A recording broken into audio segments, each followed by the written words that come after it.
欢迎回来。近期，西方部分政客和媒体大肆炒作涉疆问题，疯狂炮制虚假信息。随着更多信息被披露，其背后与宗教极端势力、恐怖主义的勾结被外界逐一揭露，真实面目也逐渐呈现在世人眼前。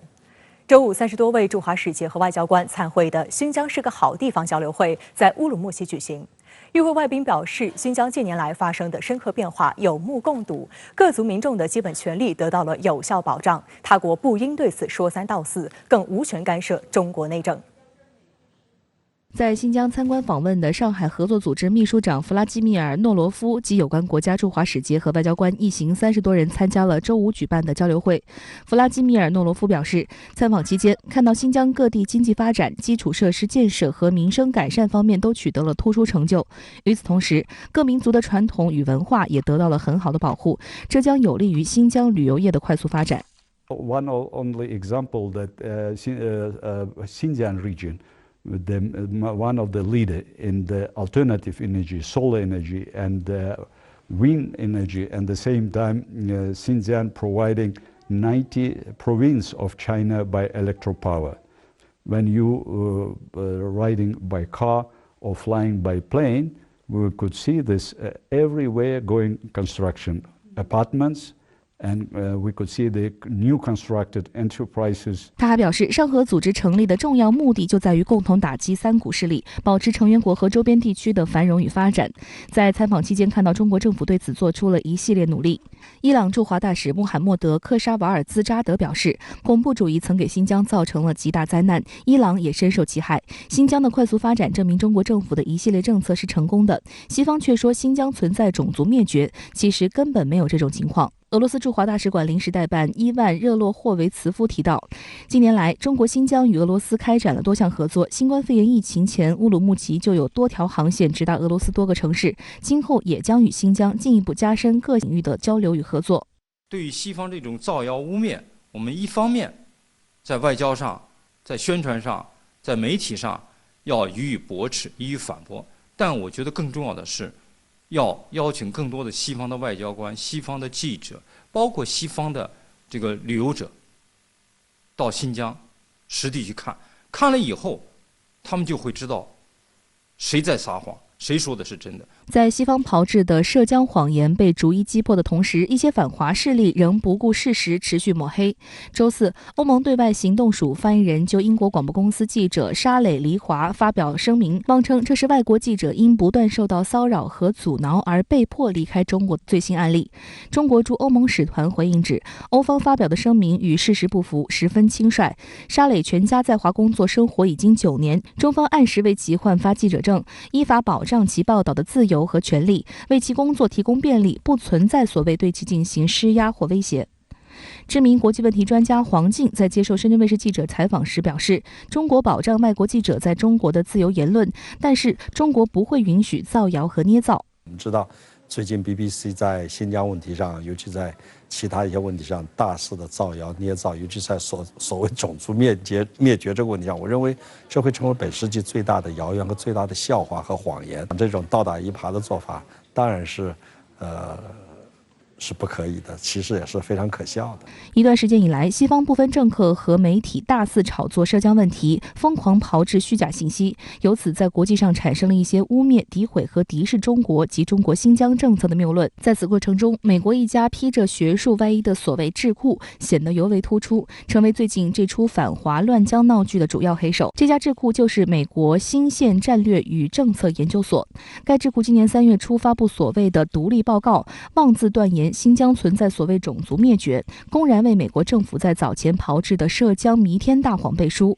该研究所去年底还曾发布所谓报告，编造新疆少数民族劳工被枪指着采摘棉花的谎言，散布所谓强迫劳动的谬论。深圳卫视记者注意到，新宪战略与政策研究所是美国菲尔法克斯大学下属机构，创始人及该大学校长艾哈迈德·阿勒瓦尼。菲尔法克斯大学被曝曾为流亡美国的居伦组织参与者提供签证，而居伦组织在土耳其已被官方认定为恐怖组织。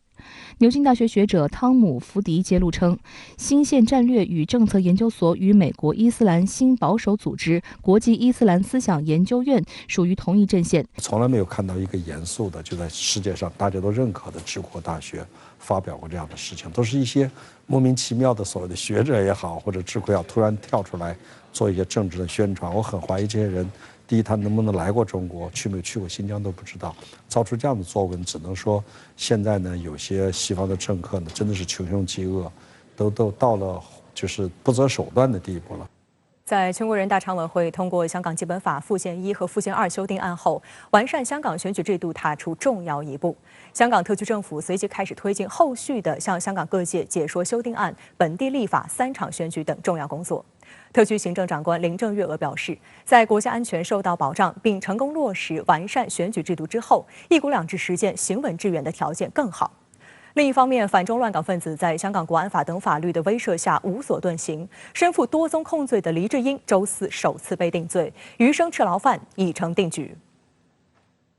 乱港分子黎智英、李卓人、吴霭仪、梁国雄、何秀兰、何俊仁、梁耀宗、李柱铭和欧若轩9人涉参与2019年8月18号的流水式集会，被控组织及参与未经批准集结罪。此前，欧若轩已经承认2罪，梁耀宗只承认参与未经批准集结罪。周四上午，案件在西九龙法院裁决，法官胡雅文裁定黎智英等7名被告就2项罪名全部罪成。控方反对被告保释，但法官最终批准李柱铭等原本获保释的5人继续准获保释，但禁止离港，必须交出所有旅行证件和英国国民海外护照。黎智英及梁国雄还涉及国安法罪行，需继续还押，案件押后至4月16号，连同欧若轩、梁耀忠一并判刑。外界注意到，乱港头目一传媒创始人黎智英现共身负6宗官司，除了周四被法庭裁定818流水式集会案罪成外，黎智英还涉欺诈及违反香港国安法的案件，另外3宗与非法集结相关的案件，且部分案件被控超过1项罪名，可谓多罪缠身。而他此前还涉及1宗刑事恐吓记者案，虽获判脱罪，但律政司已提出上诉。港媒指出，随着案件陆续开审，黎智英要不断频繁进出法庭，其未来的生活只能是监狱法庭2点一线。无论哪宗案件一旦罪成，预料其判刑都不会轻，尤其是触犯国安法案件，分分钟坐穿牢底。看来黎智英的余生只能是3餐牢饭的余生。这正印证了黎智英自己所言，出来混迟早是要还的。香港特区律政司周五发表声明指，基于回避待决案件的法律原则，任何人都不应评论司法程序尚在进行的案件。律政司指，令人遗憾的是，案件引来了一些基于政治理由而做出的无理批评。任何主张指北京侵蚀香港自由都是毫无理据。根据基本法，律政司独立的主管刑事检察的工作，不受任何干涉。中国社科院政治学研究所当代中国政治研究室主任樊鹏对深圳卫视表示，虽然黎智英等乱港分子此次被判罪成是基于香港本地法律，但不可否认的是，正是香港国安法落地的大背景，令香港整个司法环境发生了大的变化，让反中乱港分子受到最大的威慑。所以这部法律出来之后呢，到今天为止，我们看得很清楚，应该说它非常成功的，结束了香港维护国家安全。不设防的这种状态，也确确实实呢，发挥了这个维护国家安全的一个重要的安全阀这样一个效用。过去我们的这个制度存在一定的这个漏洞和短板，那么我想现在这部法律呢，应该说极大的起到了这个拨乱反正这样一个作用。值得注意的是，黎智英官司缠身之际，被一传媒委任不足1年半的中正天恒会计师突然宣布辞任该公司的审计师。实际上，这已经是不到1年半的时间里，一传媒再有审计师走人。有港媒提到，一传媒因近年饱受财务困扰，多次变卖资产，包括从2018年开始，黎智英就不断抛售在台湾的固定资产，以此来维持经营。对于一传媒审计师再有变动，有分析师提醒，频繁更换审计师的公司司可能反映公司财务有问题，投资者应该警惕。尤其一传媒自2016年起连续5年亏损，令人怀疑其财务状况及持续经营能力，更质疑一传媒是否适宜继续上市。去年8月，黎智英因涉嫌违反香港国安法被捕后，一传媒股价也经历了大起大落的异动，引发各方高度关注。在全国人大常委会通过香港基本法附件1和附件2修订案后，香港特别行政区长官林郑月娥日前接受了新华社专访。她表示，未来12个月工作将非常紧凑，除了要做好本地法律的修订，还要安排选举委员会、立法会和行政长官3场选举。针对完善选举制度后所产生的立法会如何来配合行政主导的政治体制，林郑月娥表示，强调爱国者治港，不是一言堂，也不是清一色。立法会议员可以批评特区政府，可以反对提出的议案，但不能做违反一国两制和危害国家安全的事。而在选举制度得到完善后，有信心能吸引更多有能者，巩固行政主导的政治体制。另一方面，特区政府针对全国人大常委会有关修订案的解说工作也在推进。针对设立候选人的资格审查委员会，香港特区律政司司长郑若骅周六在接受电台节目采访時表示，到時會整體檢視過往相關所有材料。所以好難好單去講話睇幾耐，資格審查委員會呢一定應該呢係會俾相當嘅比重俾國安委嘅呢一個出具嘅意見書，因為等於你去聽一個專家去講嘅嘢，咁佢係對呢一點係的而且確係最熟悉嘅一個部門啦。郑若骅进而表示，由于涉及国安机密，相关的决定不容司法复核，但是资格审查委员会可以要求参选人做出相关补充或回应。此前林郑月娥就解释，并非所有参选人都要经警方国安处审查，而是有怀疑才要做。至于候选人资格审查委员会组成，只有特区政府主要官员适合担任。香港特区政治及内地事务局局长曾国卫则回应了有关选举委员会界别中区议员已经不再包含其中的提问。曾国卫表示，2019年后，区议会泛政治化情况严重，很多地區的工作都沒做，只集中政治訴求，偏離了原先工作。呢啲咧都係即係令到佢嗰個可能個政治參與度過高嘅情況底下咧，就亦都係被利用咗去進行好多嗰啲咁樣嘅所謂佢哋嗰啲咁嘅政治訴求又好，你話反中聯講都好啦，呢樣嘢咧係大家唔想睇到，咁所以咧就要將佢嗰個一啲政治能量咧先至收翻先。做這個解說性的作用呢是必要的啊，也是有益的，既體現中央的這個立法的這個主導權啊，又能夠體現這個香港方面的參與權，齊心協力把這個香港的未來謀劃好、發展好。外界注意到，從制定實施香港國安法到完善香港特區選舉制度，外部反華勢力始終不放棄任何干預香港事務的機會。周五，美國駐港總領館負責人在南華早報發表文章，惡意攻擊特區選舉制度。香港特區行政長官林鄭月娥在接受新華社專訪時就表示，當了差不多4年的行政長官，特別是過去2年，他對海外一些政府和政客利用香港來達到他們的目的有切身體會。他們利用香港是一個自由多元的社會來做各種事情，包括拱自己的代理人進入政治架構，破壞香港與內地的關係，並利用香港攻擊中華人民共和國。I have written a lot of press statements to refute this foreign government's unfair accusations about this and about that. And I have come to the conclusion that to describe their actions, you could use 3 adjectives. So the 3 adjectives will be double standards, hypocrisy,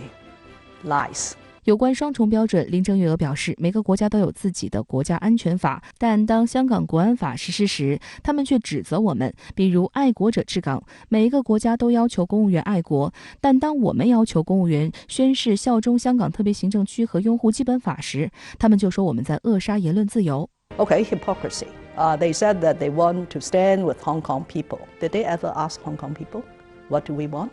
We want peace and stability.We want to be able to go out and speak our mind. But for a long period, whenever people spoke their mind and having a position which was different from the rioters, they got attacked, they got burned. Did they say anything about these Hong Kong people? No. 說到謊言，林鄭月娥指出，最大的謊言是關於英方關於中英聯合聲明的種種說辭。Every time they accused us, especially from the UK, they said we breached, or China has breached the JD, the Sino-British Joint Declaration. If you ask them which article in the Joint Declaration,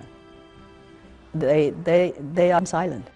They can't quote which article. 林郑月娥表示，对于外国的所谓制裁，她个人、香港特区政府官员和中华人民共和国高级官员根本不会被吓到。我们将继续做正确的事情，保家卫国，保卫香港特区。近日，香港警务处副处长郭应树在接受美国彭博社记者史蒂芬·英格尔专访时，就直言不讳地痛斥某些国家就是具有咄咄逼人的侵略性 DNA。 There are countries on earth, okay, whose basic DNA is aggressive. You're alluding to the United States. Yes, I am talking about the United States, and I think it's also clearly stated, what their intent is, okay, to suppress the development of China, and it's open. 针对美驻港官员就香港事务大放厥词，公然污蔑中方完善香港特区选举制度和制定实施香港国安法的重大举措，外交部驻港公署发言人指出，美方关心香港民主自由是假，借香港问题阻挠中国发展是真。发言人正告那些见不得香港好、见不得中国好的外部势力注定失败，奉劝这些人尽早认清时势，改弦易辙，多做有利于香港繁荣稳定的事情，而不是相反。好，新闻话题马上来连线特约评论员吴卫。吴先生你好，黎智英涉嫌非法集结一案前不久罪成宣判，那如何解读这则判例？一些境外势力对此事指手画脚，那对此您又怎么看呢？是的，佟迪，黎智英非法集结案定谳宣判，是这位官司缠身的乱港头目首次被定罪，这当然是具有标志性意义的。更何况，香港特区的司法体系沿袭普通法系，量刑定罪十分看重以往相似案件的判例，这自然意味着黎智英等9人的最终定罪将成为一个司法意义上的指标，长期威慑那些在香港图谋不轨的人。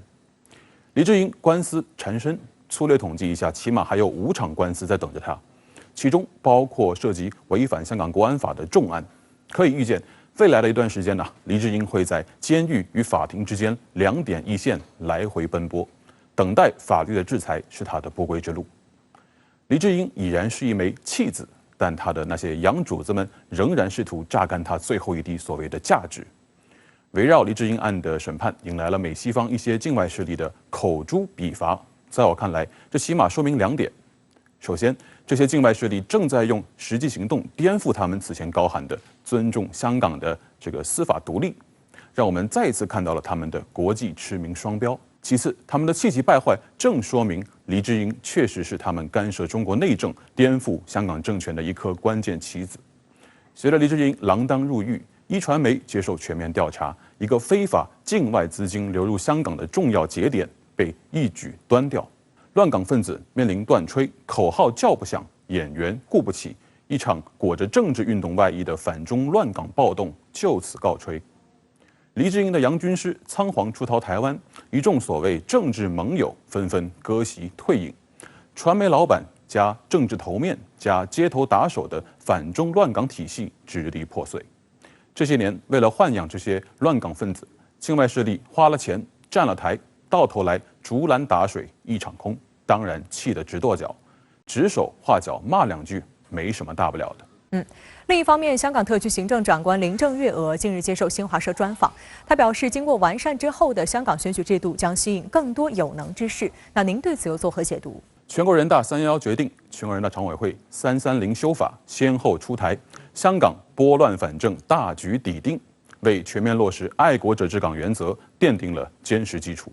香港政治生态面临重构，可以期待的是，香港政坛以往那些咄咄怪事可以少一些，政府官员与民意代表的良性互动、针砭时弊可以多一些，有助于让香港政治更好地服务于广大香港市民，实现选贤任能，促进良政善治，保障长治久安。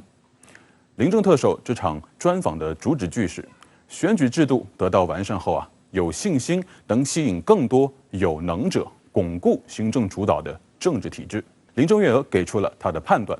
香港有人才，也有对香港有担当的人，但过去的政治体制给他们一种混乱之祸，令他们不愿意进入。那么，过去的政治体制指的是什么呢？我认为主要是香港过去存在漏洞可钻的选举制度。某种意义上看，选举制度是土壤，如果土壤出了问题，就会长出政治奇葩。试问，政治奇葩林立的香港政坛，风气又怎么能好呢？那么中央此次又是如何通过完善选举制度扭转香港的政治风气的呢？我从一个细节说起吧。此次经过全国人大常委会修订的《香港基本法》附件2，香港特别行政区立法会的产生办法和表决程序，在它的第4章立法会分区直接选举环节有这样一句表述，那就是选民根据提名的名单以无记名投票选择1名候选人，得票多的2名候选人当选。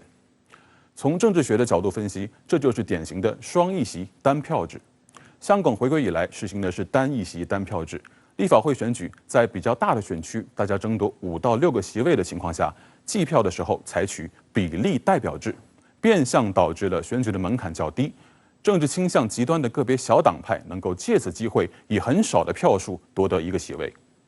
第6届立法会里，不少蓝潮派议员就是这样登堂入室的。那么经过完善修改后采取双议席单票制，对选区进行精细划分，鼓励小党派通过与大党进行政治整合，以结盟的方式共同参政议政。这一方面并没有将少数派拒之门外，也让政治风气向着取得共识的方向扭转。这也是中央在进行制度设计时广泛代表性与均衡参与性的重要体现。好，谢谢吴威先生在线和我们分享您的观点，谢谢。王毅近日在福建南平分别同东盟4国外长讨论缅甸局势，强调避免继续发生平民伤亡，并提出3个支持、3个避免。中国为解决缅甸问题提出了哪些可行方案？美国近期暗暗发力，欲挑拨菲律宾与中国的关系，在南海兴风作浪。中菲外长会晤时，菲律宾外长表示，中菲友谊牢不可破，向外界释放何种信号？李开胜、刘和平独家观察。本周，新加坡、马来西亚、印尼以及菲律宾4国外长共同访华，于周3至周5与国委员兼外长王毅在福建南平举行会谈。王毅与4国外长讨论了缅甸局势，并提出了解决缅甸问题的路线图。而中菲外长的会晤备受外界关注。美国近期暗暗发力，欲挑拨菲律宾与中国的关系，在南海兴起风浪。王毅表示，中菲2国应互不恃强，彼此照顾，维护好南海局势稳定和双方关系发展势头。周5，国委员兼外长王毅在福建南平同菲律宾外长洛钦举行会谈。王毅表示，在习近平主席和杜特尔特总统战略引领下，中菲关系近年来保持健康稳定发展，双方政治互信不断深化，合作领域显著拓宽，为2国人民带来巨大福祉。新冠疫情发生后，双方互施援手，共克时艰，2国人民友谊进一步升华。中方赞赏菲律宾作为中国东盟关系协调国，为推动双方关系发展发挥的重要作用，愿同菲方共同努力，沿着2国元首规划的航向，继续深化抗疫和发展合作，推动中菲关系实现更快更好发展。王毅还表示，中方愿以中国东盟建立对华关系30周年为契机，总结过去30年来的友谊经验，展望规划下一个30年关系发展，把中国东盟关系提升到新水平。中方愿同包括菲律宾在内的东盟国家一道，推动区域全面经济伙伴关系协定早日生效实施，共同参与全球数字规则制定，全面有效落实南海各方行为宣言，加快推进南海行为准则磋商，在分歧问题上互不恃强，彼此关照，维护好南海局势稳定和双方关系发展势头。朋友之间，我们不要相互恃强；邻居之间应该彼此照顾。我觉得，如果我们都按照这个精神，去来处理好我们的双边关系，拓展我们的合作的话，中菲关系前景是非常的光明的。洛钦表示，菲中友好合作是全方位和强有力的，菲中友谊牢不可破，应当成为世界地缘政治变动中的稳定因素。菲方致力于推动菲中关系进一步深入发展，菲方支持以东盟中国建立对华关系30周年为契机，进一步提升双方关系，欢迎中方就此召开东盟中国特别外长会的提议，希加快推进南海行为准则磋商，共同维护南海和平稳定。当前南海局势整体趋势向好，但外部势力的干预仍未停止。中国驻菲律宾大使馆此前曾表示，牛轭礁是中国南沙群岛的一部分，长期以来中方渔船一直在该礁附近海域捕鱼。近期由于海况原因，中方一些渔船在牛轭礁附近避风，这很正常。但中国渔民这一正常行为在美方煽动下被恶意炒作为所谓中国海上民兵船，企图让平静了一段时间的南海形势再掀风浪。美国总统国家安全事务助理沙利文与菲律宾国家安全顾问埃斯佩隆日前举行电话会谈，并提及此事。对此，外交部发言人华春莹周五表示，中国渔船在有关海域避风完全是正常之举，其他方面没有道理说三道四。我们就南海的问题保持着非常密切的沟通，也致力于维护南海地区的和平稳定。我们希望呢，美方不要在这个问题上呢去挑拨离间，试图去制造一些矛盾。上海社会科学院国际问题研究所副所长李开胜告诉深圳卫视记者，美方此举意图搅乱南海形势，以达到遏制中国的战略。美国的角色这个主要2个方面那么第一个呢，就是我觉得是煽风点火，就是把小事也要炒成大事，这个把没事也变成有事第一个角色。这第2个角色呢，我觉得就是选边站。因为这个实际上涉及到南海的一些争议呢，那么作为域外国家，按道理应该是保持中立。那么这个美国呢，应该说不顾及到这个地方的这个历史的一些情况，包括现实的是非，那么直接就选择了这个跟菲律宾站在一起。那么这个其中最终的一个目的还是希望菲律宾跳出来向这个中国去进行挑衅，从而服务于这个美国的对华的遏制战略。外界注意到，本周王毅分别同新加坡、马来西亚、印度尼西亚、菲律宾4国外长讨论了缅甸局势。周五，王毅向菲律宾外长洛钦表示，中方对当前缅甸局势秉持3个支持，同时主张应做到3个避免。李开胜认为，要实现3个支持和3个避免，还需要各方共同推进。第一个呢，取决于这个东盟怎么去在既有的框架之下，通过东盟方式去有效的发挥作用。当然，最后也取决于非常关键的是，也取决于这个缅甸军方领导人自己的选择。如果说整个国际的相关各方能够形成一个统一的共识的话，那么这个可能比较有利于这个促进这个局势这个尽快的一个稳定下来。好，相关话题马上来连线特约评论员刘和平。刘先生你好。对于外长王毅近日在福建南平分别同新加坡、马来西亚、印度尼西亚、菲律宾4国外长讨论了缅甸局势一事，您怎么看？我想这应该是中方召集东南亚4国外长到中国来访问的重要原因之一。他也有力地驳斥了中方放任缅甸局势恶化不管不顾的这么一种谣言。那么根据王毅外长的说法，中方对于缅甸局势的态度主要有2个，一个是反对以美国为首的西方国家干涉缅甸内政，反对对缅甸进行经济制裁，更坚决反对军事介入。二是在这种情况下，缅甸的问题还是需要得到解决。之所以反对干涉缅甸内政，不仅仅是因为这是中方一贯主张和坚持的原则，更是出于己所不欲，勿施于人的道理。因为中方坚决反对西方国家干涉中国的内政，所以推己及人，也反对他们干涉缅甸的内政。而这也是当前的缅甸执政者、东盟以及俄罗斯等国家的共同主张。之所以缅甸的问题还是需要得到解决，这不仅仅是因为缅甸是中国的近邻，缅甸政局的稳定事关东盟的繁荣安定，以及整个人类都是一个命运共同体，而且更为关键性的还是出于同理心，出于对缅甸问题的感同身受。因为缅甸局势这样乱下去，最终遭殃的不仅仅是缅甸这个国家，更是广大的缅甸民众。总而言之，中方提出解决缅甸问题的总体思路就是在不干涉内政、不进行强力制裁与军事干预的情况下来解决缅甸问题。这不仅仅是缅甸军方昂山素姬所领导的民盟面临的一大难题，更是摆在整个国际社会面前的一个世纪性的难题。因为美国过去采用的通过军事干预推翻某些国家政权与政治制度的做法，不仅已经被证明是行不通的，而且会产生严重的负面后果。那么在这种情况下，国际社会就有责任、有义务探索出一条解决地区热点问题的新路子。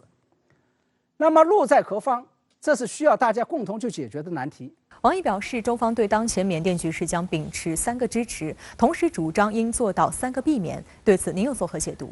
我认真研读了一下王毅外长所提出的3个支持与3个避免。我认为这里面的大概意思，除了我刚才所讲到的对于缅甸问题既不能干涉内政，又要解决问题的思路之外，还包含有这么几个重要的政治信号。第一个是对于中方在解决缅甸问题上所起的作用，王毅认为中方将同各方保持沟通协调，同东盟一道加大劝和促谈的力度。也就是说，中方并没有把自己定位为世界警察，也没有定位为当事人，而是站在中立的角度尽量劝和促谈。我认为这背后实际上是话里有话，是在回击美方。因为早前美国国务院曾经敦促中方运用影响力向缅甸军方来问责，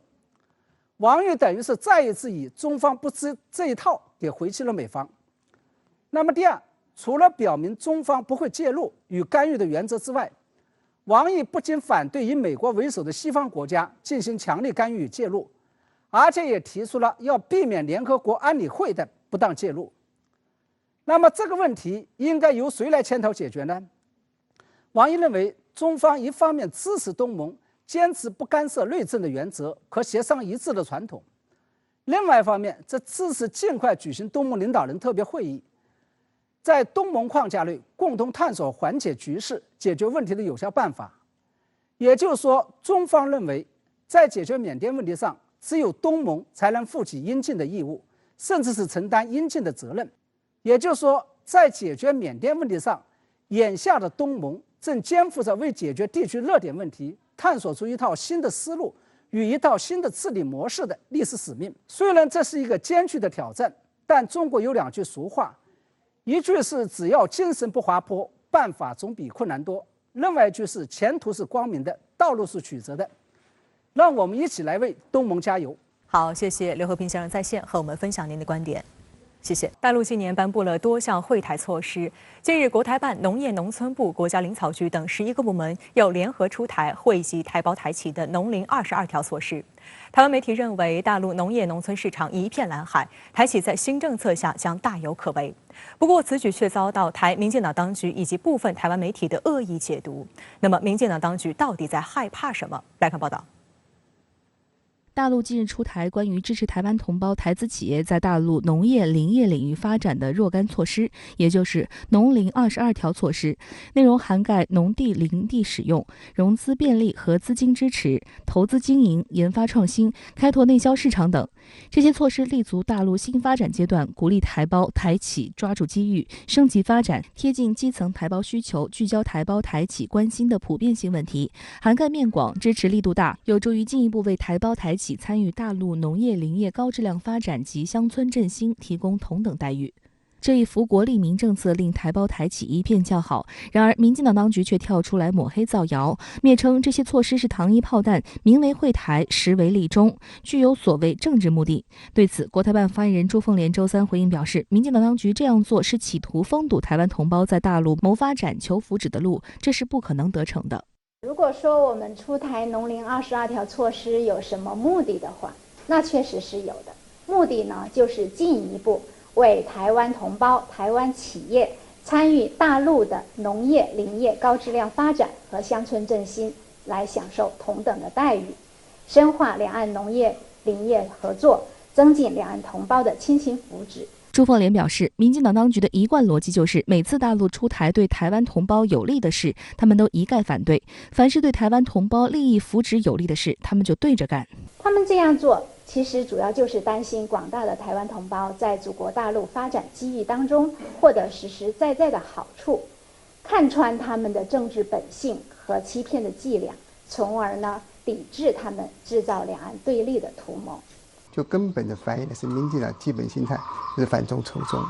所以我认为就是说是呢，这种回应的方式就彻底的呈现了民进党的根本心态，是不乐见两岸关系相向而行，是不乐见两岸有两岸一家亲的互动往来的。民进党当局的阴谋论也引来岛内舆论挞伐。岛内有学者认为，民进党当局应正面看待两岸经贸交流，不要对所有政策泛政治化解读。如果连农业都要拿来当一己之筹码，两岸关系只会更加紧张。有关从业者表示，台湾农民很早就在大陆参与农林活动，种植热带水果。如果因为农林22条措施，民进党当局就扣统战大帽，未免太上纲上线。台湾政治大学经济系教授林祖嘉就专文指出，农林22条措施对于台资农业企业都提供了很多机会，台当局应该把这些措施看成是一个善意的作为。他提醒蔡当局应该有组织与计划的与大陆合作，才得以享有更多的农业技术利润，而不是只单单享有农产品出口到大陆的利益。如果台当局能够借用这一次农林22条的机会，让台湾的农业技术有规范有秩序进行技转，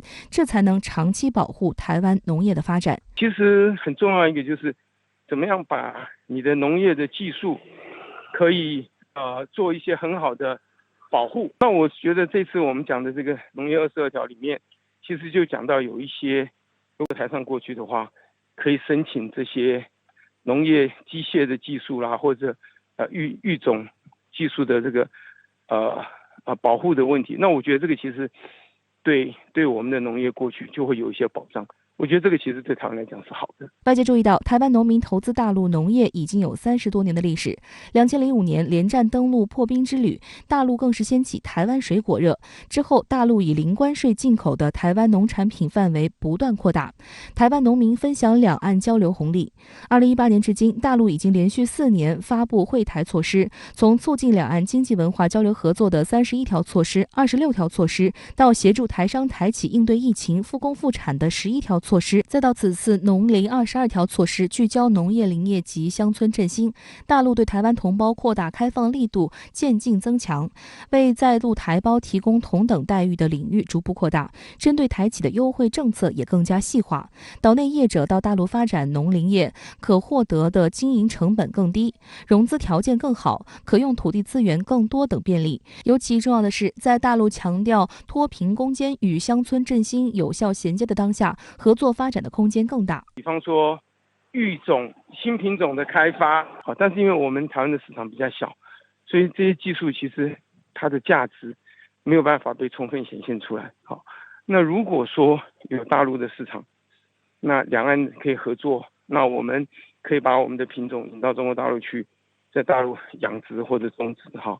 那可能那个市场开发就会大很多。另一方面，农林22条措施的发布时机也颇为微妙。首先是在历来都被台湾方面视为视察大陆对台政策窗口的两会之后，两会刚刚闭幕就推出农林22条措施，充分证明大陆方面推动两岸融合发展的诚心真挚、决心坚定以及信心十足。第二个时间背景是波罗风波之后，有观察指，此前民进党当局故意在岛内操控舆论、带风向，将大陆方面经过严谨风险评估后做出的科学合理决策污蔑为欺负台湾农民。农林22条措施的推出，可谓打了这些人一个大巴掌。国台办发言人朱凤莲就曾在记者会上驳斥了措施是胡萝卜加大棒的说法。朱凤莲表示，无论是暂停台湾地区菠萝输入，还是出台农林22条措施，都有一个共同点，那就是大陆在对台工作中贯彻以人民为中心的发展思想，也就是说，人民需要什么我们就做什么。对于农林22条措施的发布呢，是按照大陆既定行程，是已经按照它原来的这种所谓的规划去进行的。那么这个凤梨的事件是一个临时性的事件，时间有巧合，可是一个是既定的公布的计划，一个是临时发生的事情，这两者只能说是巧合的事情，而不能说有任何的政治的目的，更不要在所谓的大棒子跟胡萝卜的说法。所以呢，说把它解释成大棒子胡萝卜呢，就是刻意的扭曲，还是反映那种所谓仇中反错的心态。台湾旺报近日发表题为《搭上大陆农林发展快车》的社论称，大陆农业农村市场一片蓝海，台企在新政策下将大有可为。文章指，大陆幅员辽阔，地理、气候、生态样貌丰富，两岸农业差异化发展空间巨大，台湾可以和大陆形成优势互补。台湾农林业人才和企业可以在此过程中积累宝贵经验，亦有机会反哺岛内农业持续发展。农林22条措施既是大陆在两岸关系僵化之际主动释放的善意和诚意，也是在“14·5”开局阶段推动农业发展、深化两岸融合发展的重要一步。台湾同胞善加利用，将可在大陆乡村振兴过程中扮演重要角色。现在的民进党当然是用一种非常酸葡萄的方式，在不断的抨击，认为是要让台湾更加的空洞化。其实老百姓永远是在用脚投票。如果台湾的民进党做得好，他们会留在这里；如果别的地方给他们更好的经济融合、生产发展的机会，他们当然应该有权利，也可以去发展。